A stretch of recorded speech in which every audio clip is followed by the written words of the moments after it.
كل شيء سعيد جدا بوجودي في فريق كبير في حجم فريق النجم اللبناني، فريق اللي عنده معناها قاعدة جماهيرية كبيرة، فريق معناها اللي عنده انجازات كبيرة وعنده تاريخ كبير. الحمد لله معناها عندنا صارنا شهر وشوية في لبنان، بلشنا معناها الشغل متاعنا، عندنا مدة الحمد لله. البداية كانت صعيبة شوية لأنه بعد انتصار على عهد جات الهزيمة ضد فريق جوية اللي كانت مخيبة الآمال، ونعرفوا معناها جماهيرنا جماهير معناها الوفية اللي تحب الفريق متاعها معناها تأثرت كثير بعد الهزيمة، وهذا حق مشروع نعتبرها هزيمة مخيبة الآمال، لكن الحمد لله اليوم صححنا المسار، لكن ما زال شغل كبير ينتظر الفريق.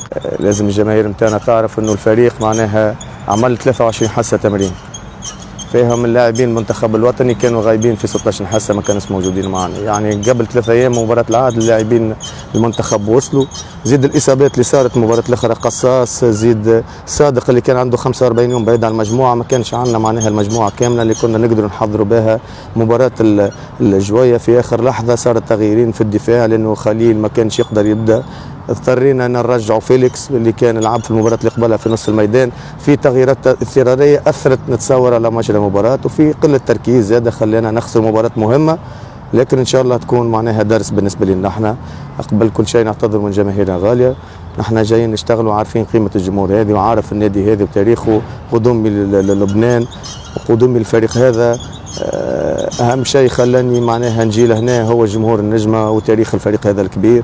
ان شاء الله معناها قادم افضل، نحاولوا نشتغلوا ونقدموا افضل ما عندنا. الفريق لازم يسجل لانه عندنا مشكله كبيره في التسجيل، سعداء اليوم لانه اللاعبين سجلوا، تعرف فريق يخلق فرص معناها في كل مباراه، لكن التسجيل ما كانش موجود. الحمد لله اليوم صار توفيق، مباراه مهمه، الانتصار 3 نقاط مهمين، لكن اهم شيء بالنسبه لي انا انه في لاعبين سجلت اهداف، والعقده بالنسبه لنا ان شاء الله تكون معناها انزاحت. جاي كل 3 ايام عندنا مباريات، كل مباراه كاس بالنسبه لنا احنا، ان شاء الله الفريق يدخل معناها الرباعيه، وفي الرباعيه هناك بندخلوا دوري جديد بروح جديده وبعقليه جديده، لكن اهم شيء بالنسبه لنا احنا انه الفريق معناها يتحسن من المباراه الاخرى، وان شاء الله القدم افضل. وبالنسبه لي انا العمر معناها ما عندوش قيمه، العمر ما له ولا معناها رقم، يعني لاعب كبير ولا صغير، اهم شيء بالنسبه لي انا الروح واللي يعطي واللي يجري في الميدان هو اهم شيء. اللاعب اللي قاتل بالنسبه لي انا هو اللاعب اللي لازم يلعب في النجمه، مش تلعب في فريق كما فريق النجمه، فريق كبير عنده جمهور كبير، فريق ضغوطات، لازمك تتحمل الضغوطات ولازمك تكون قد المسؤوليه. يعني بالنسبه لي انا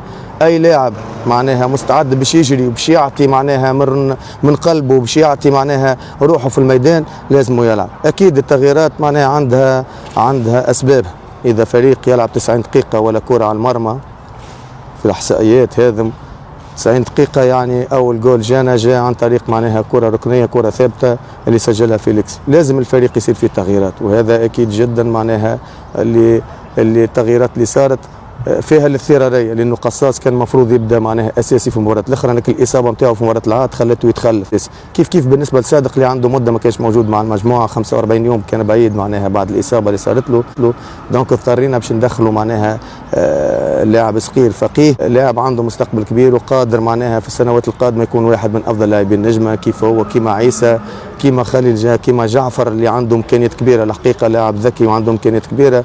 بالنسبه لي انا في مشروع في النادي، وانا معناها كمدرب نمن انه معناها اهم شيء انك تحاضر الحاضر نتاعك والمستقبل، قاعدين نحضروا في مستقبل النادي هذا، في لاعبين لازم نعطيهم مش نعطيهم فرصه ونشاركهم، وذاك اللي قاعد يصير. لو استحقينا لاعب صغير باش يبدا يلعب مباراه ما فيش مشكله، لازم نشجعوه وندعموه، ولازم نقفوا معاه باش يقدم معناها مستوى محترم، وتعرف انت اللاعب صغير يلزمه ثقه حتى يعطي معناها افضل ما عنده. الدوري ما زال طويل لانه ما زالت مجموعه الرباعيه، يعني 3 مباريات ذهاب و3 يعني مباريات عوده، يعني نتصور كلها مباريات كؤوس. صحيح معناها تقدم 7 نقاط انه فريق ضيع نقاط معناها الحقيقه، خاصه المباراه الاخرى ما كناش متوقعين باش نغيروا، لكن هذه احكام الكره، لازمنا نجهزوا الفريق كامل، لازم الناس الكل نحطوا اليد في اليد، لازم الناس الكل معناها نكونوا معناها الهدف نتاعنا واحد، اهم شيء نغيروا العقليه، والناس الكل تعرف انه اللي يتعب واللي ينضبط واللي يعطي للفريق هو اللاعب اللي معناها جمهور الفريق هذا وجمهور النجم يحطوا فوق راسه. الناس كل هدفنا واحد، اسعاد الجماهير العريضه نتاعنا، الناس كل معناها في خدمه نادي كبير كيما نادي النجمه، دونك مطالبين الناس كل باش نتكاتفوا باش نحطوا اليد في اليد، والملعب هو الفيصل. الناس كل معناها بالنسبه لنا المده الاخرى ما سجلناش اهداف، ان شاء الله مباراه اليوم تكون معناها نقطه تحول بالنسبه للمهاجمين نتاعنا وبالنسبه للاعبين اللي سجلوا اهداف. اهم شيء الفريق بالنسبه لي أنا. اهم شيء الفريق استعاد معناها نغمه الانتصارات. مهم انك تنتصر واهم من هذا انك ما تقبلش اهداف. ان شاء الله نكملوا بنفس الثقه وبنفس العزيمه. بالنسبه لي انا جماهير نجم انه عندهم بالشغل وبقدره ربي نعطيه افضل ما عندنا باش نفرحوا الجماهير الكبيره هذه.